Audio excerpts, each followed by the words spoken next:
अस्सलामु अलैकुम वरहमतुल्लाहि वबरकातुहू। हमारी बात हो रही थी जैसे कि कल हमने फ़ेज़ 2 में डिस्कस किया कि 3 से 7 साल के की उम्र के बच्चे को कैसे ट्रीट करना चाहिए, वो कैसे पेरेंट्स से सीखता है, उस पे हमने एक डिटेल वीडियो डाली। तो आज ज़रा मैं उन चीज़ों को शॉर्ट लिस्ट करूँगी और आपको कुछ ऐसे पॉइंट्स बताऊँगी कि कौन सी ऐसी 10-12 चीज़ें हैं जो हमें रेगुलर बच्चे के साथ करनी चाहिए, उसके मिज़ाज के मुताबिक क्या चीज़ है, कैसे करेंगे हम, वो बच्चा कैसे सीखेगा। इन सारी चीज़ों को आज आपको एक शॉर्ट लिस्ट की सूरत में आपके सामने रखती हूँ ताकि आपको करने में आसानी हो। तो चलिए, सबसे पहली चीज़ जो मैं आपको बताऊँगी वो आप ये देखें कि जब जैसे ही बच्चा 3 साल की उम्र में आ जाता है, वो क्वेश्चनिंग करने लगता है, वो पूछने लगता है और मोस्ट जो इम्पोर्टेंट क्वेश्चन होता है वो हम बच्चे से पूछते हैं। बच्चा हम वो हमें बताता है, हम पूछते हैं अल्लाह कौन है, अल्लाह कितने हैं, और हम खुद ही उसको ये चीज़ बता रहे होते हैं। तो एक चीज़ मैं आपको यहाँ पे एक बताऊँ कि हम ठीक है, हम उसको फ़ोर्सफुली अगर हम बच्चे से पूछेंगे हमें किसने सबसे पहले, अगर हम क्वेश्चन करेंगे ना, अगर उसको बताया नहीं होगा कि अल्लाह कौन है, अल्लाह हमें किसने पैदा किया, अल्लाह ने, तो वो ये कहेगा मुझे अम्मी ने पैदा किया। तो आपने ये क्वेश्चन पूछने से पहले अपने रवैये में और अपने मिजाज में और अपनी रूटीन में अल्लाह के आगे ऐसा आपका झुकाव हो कि वो बच्चे के अंदर खुद ब खुद एक चीज़ आए कि यार ये कौन है। फॉर एग्ज़ाम्पल, जैसे आपको बताया कि वज़ू, अगर नमाज का टाइम है, अज़ान होती है तो फटाफट सर पे माँ दुपट्टा ले लेती है, बाप सब उठ के वज़ू करने लग जाते हैं, कोई मस्जिद जा रहा है, कोई मुसल्ला बिठा के नमाज़ पढ़ने लग गया, तो वो देखेगा यार ये क्या चीज़ है। अगर कभी कोई ऐसा हुआ कि कहीं पे कोई परेशानी के हालात है तो देखता है कि फटाफट अम्मी जाइन नमाज़ बिछाती हैं या अबू बिछाते हैं, बैठ के मांगने लग जाते हैं, तो वो उसके ज़हन, उसके मिजाज में आएगा। अगर आप अल्लाह के, आपका रवैया जो है, बजाय आप उसके समझाने के कि हमें अल्लाह ने पैदा किया, आप जब इस तरफ जाएंगे तो फिर वो क्वेश्चनिंग करेगा। जब आप उसे पूछेंगे तो वो बड़ा एग्जैक्टली आपको आंसर कर सकेगा। जैसे वो देखेगा है कि जैसे कोई बड़ा बहन भाई बीमार हो गया तो मम्मा कह रही हैं कि कोई बात नहीं बेटा, अल्लाह पाक इसे जल्दी ही शफा दे देंगे, तो वो सारी डायरेक्टली चीज़ें उसको अल्लाह से जोड़ेंगी, और ये आपका रवैया और आपका अल्लाह की तरफ जो झुकाव होगा वो उसको इस चीज़ की तरफ लेके आएगा। दूसरी चीज़, मैं क्योंकि पॉइंट्स को शॉर्ट कर रही हूँ तो आप कमेंट सेशन में पूछ भी सकते हैं अगर कोई आपके अपने सवालात हों, तो क्योंकि टाइम शॉर्ट है और मैं इनको पॉइंट्स को जो है वो नैरो डाउन करूँगी। तो अपने रवैये में मेन पॉइंट ये है कि पहला पॉइंट कि अपने रवैये में और अपने मिजाज में आपका ऐसा अल्लाह की तरफ झुकाव हो कि बच्चा खुद ब खुद अल्लाह की तरफ माइल हो। ठीक है। दूसरी चीज़, आप उसको बताएँ, जब उसको अल्लाह की मोहब्बत सिखाएँ, जब वो पूछे तो आप क्वेश्चनिंग करना शुरू करें तो आप उसको बड़े अच्छे तरीके से समझाएँ, कि उसको किसी एग्ज़ाम्पल से समझाएँ। जैसे मैंने कल आपको बताया था कि एग्ज़ाम्पल के साथ प्लस लॉजिक ऐड कर दें। तो आप उसको समझाएँ कि बेटा ये हमारे हाथ-पाँव, जैसे आपको खाना अब बाबा जाते हैं कमा के लेके आते हैं, तो बाबा को भी अल्लाह ही खाना देता है। और आप उसको बताएँ कि हम कोई छोटी-सी चीज़ देखते हैं तो हम देखते हैं, फ़ौरन से हमारे ज़हन में आता है ये किसी उसने बनाई होगी, बिल्डिंग है तो मज़दूर ने बनाई होगी। बेटा कभी आपने आसमान देखा, इतना बड़ा आसमान है, तो वो ये कौन बना सकता है, ये अल्लाह ताला बना सकते हैं।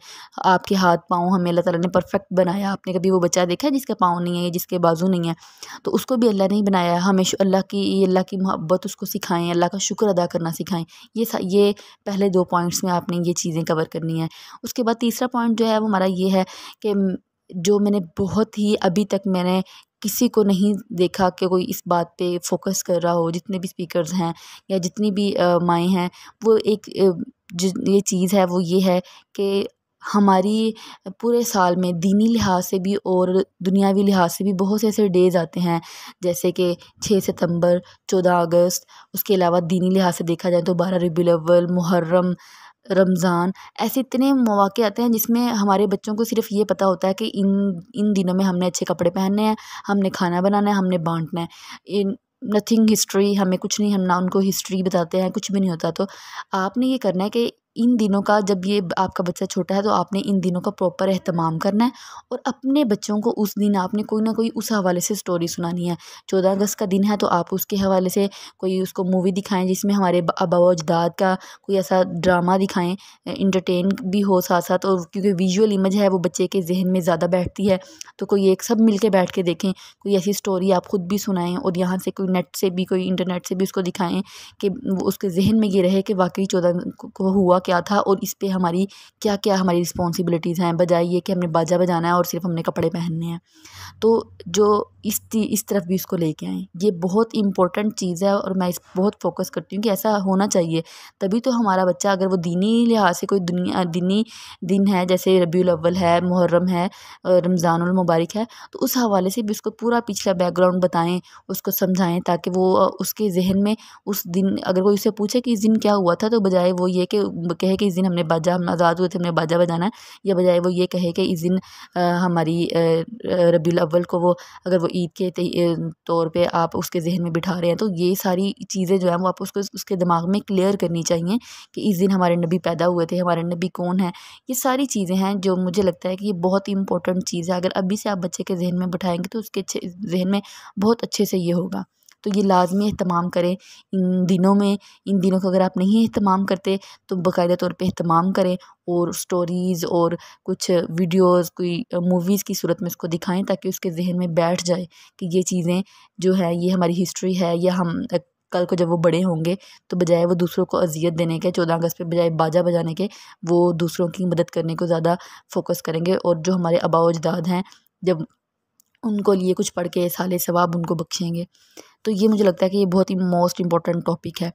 उसके बाद अगर नंबर 4 पे आए, तो आपने उसके जो है उसके रूटीन के अंदर आपने ये चीज़ शामिल करनी है कि आपने रोज़ाना उसको कोई ना कोई एक सवाल, जब रात को वो सोता है, आप उसके पास सोने से पहले, क्योंकि उस वक़्त जो सोते वक़्त हमने देखा है कि सोते वक़्त बच्चे कहानियाँ सुनते हैं और वो कहानियाँ उनको सारी ज़िंदगी याद रहती हैं।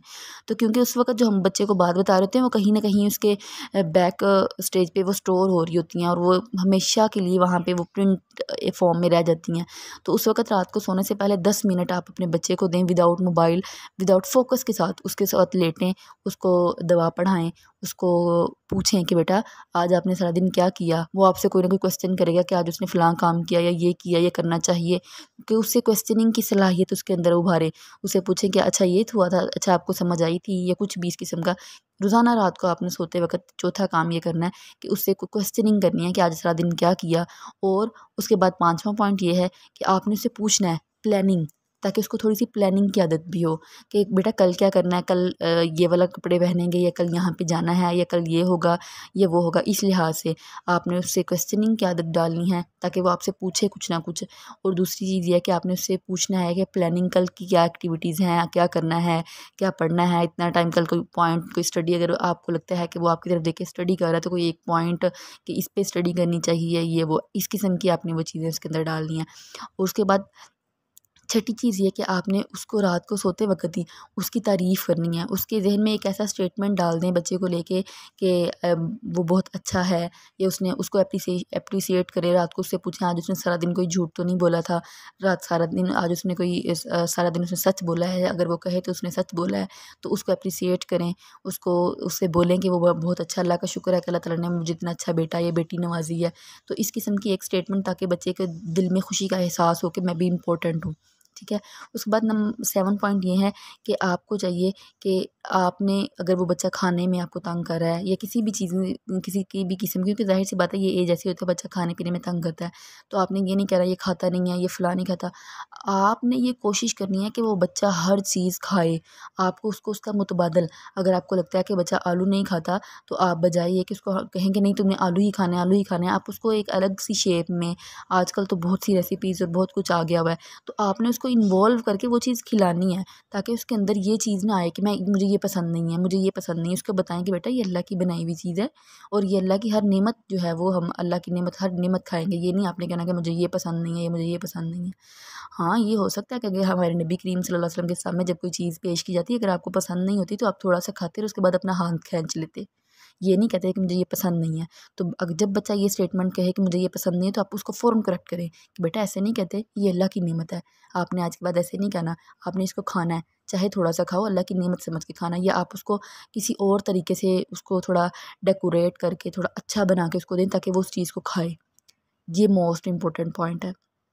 उसके अलावा वही चीज़ जो आपको अपने, हाँ, और एक और चीज़ ये कि अगर आपके सामने, बच्चे के सामने अपने रिश्तेदारों को के बुरा भला ना कहें, ताकि बच्चा ये ना देखे कि मेरी माँ की कोई दोस्त आई है, या मेरे बाप के कोई दोस्त आए हैं, तो उसके सामने वो कह रहा है कि मेरी माँ ऐसी है, ये मेरी सास ऐसी है, ये वो कह रही है मेरी नंद ऐसी है, ये कुछ भी इस किस्म का जो है ना, वो आपने बुरा भला अपने रिश्तेदारों को नहीं कहना, ताकि उस तरह उनके दिलों में जो उस रिश्ते की वो जो ये है ना रिस्पेक्ट है वो कम हो जाती है। इनको पता होता है कि हमारे माँ बाप तो पहले ही इनके खिलाफ हैं, हम अगर झूठ भी बोल के सहारा भी लेके कुछ भी कर देंगे तो ऐसा ऐसा नहीं है।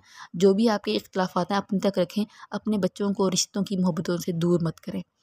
तो उसको ये लाज़मी उसके सामने ये करें कि आप कभी भी उसके सामने रिश्तेदारों को बुरा भला ना कहें। और ख़ुद भी, मैंने कल भी कहा था, ये सारे पॉइंट्स ये नहीं है अगर आप बच्चे को समझा रहे हैं, आप मोबाइल में लगे हुए हैं, बच्चा अच्छे से नहीं समझेगा। अगर आप कह रहे हैं बच्चे को झूठ नहीं बोलना, लेकिन बाहर बेल होती है और बाबा का कोई दोस्त आता है और वो पूछता है बाबा की तरह, बाबा कहते हैं जाओ जाके उसे कह दो बाबा घर नहीं है, तो ये झूठ आप उसके सामने बोल रहे हैं और आप उसे कह रहे हैं मैंने झूठ नहीं बोलना।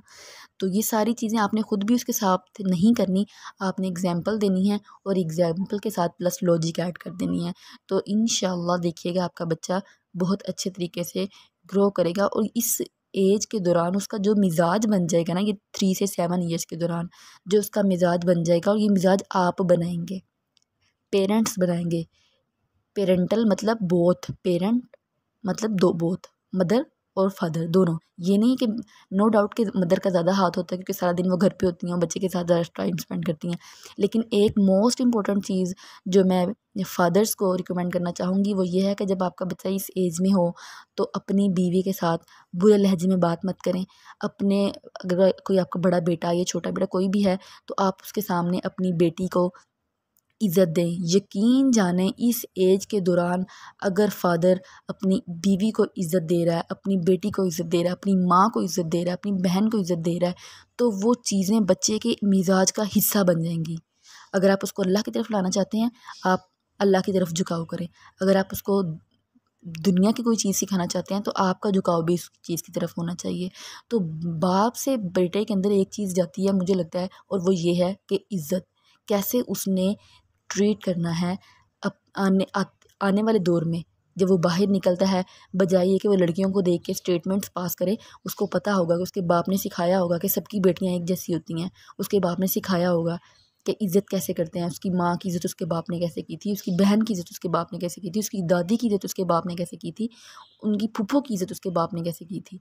हमारे नबी करीम सल्लल्लाहु अलैहि वसल्लम हज़रत फ़ातिमा रज़ी अल्लाह तआला अन्हा जब ये नहीं कि एक दफ़ा, हालांकि साथ घर था, कुछ सालों बाद नहीं आती थी, रोज़ आती थी। और जिस वक्त हज़रत फ़ातिमा रज़ी अल्लाह तआला अन्हा तशरीफ़ लेके आती हैं, आप सल्लल्लाहु अलैहि वसल्लम उठ के खड़े हो जाते, और सिर्फ खड़े नहीं होते थे, दरवाजे तक जाते और उनको लेके हाथ पकड़ के अंदर लेके आते, और पहले उनको बिठाते और बाद में खुद बैठते। ये इज़्ज़त करना दीन ने भी हमें सिखाया है, और यही वो चीज़ है जो आपके बच्चे में आगे बाप से जाएगी। तो ये मोस्ट इम्पॉर्टेंट पॉइंट जो है फादर्स को, कि आप अपने बच्चे के सामने रिस्पेक्ट देना सीखें। बीवी, माँ, बहन, बेटी, जितनी रिस्पेक्ट देंगे उतनी बच्चे के अंदर जाएगी। और कल आने वाली जनरेशन्स में जिस तरह हम बाहर देखते हैं कि चौकों में खड़े होकर लड़के जो कुछ कर रहे होते हैं, तो आने वाली हमारी जनरेशन इस चीज़ से बच जाएगी। तो आज के लिए इतना काफ़ी है। ये 10 पॉइंट्स हैं। अगर 3 से 7 ईयर्स के दौरान अगर हम बच्चे पे इन पॉइंट्स पे फोकस करें तो यकीन जाने वो बच्चे का मिजाज निखर के आपके सामने आएगा और वो आपको सारी ज़िंदगी कभी तंग नहीं करेगा। मज़ीद अच्छी वीडियोस के लिए चैनल को सब्सक्राइब करें, कमेंट सेशन में अपनी राय का इजहार करें और लाइक और शेयर को लाजमी करें। अस्सलामु अलैकुम वरहमतुल्लाहि वबरकातुहू।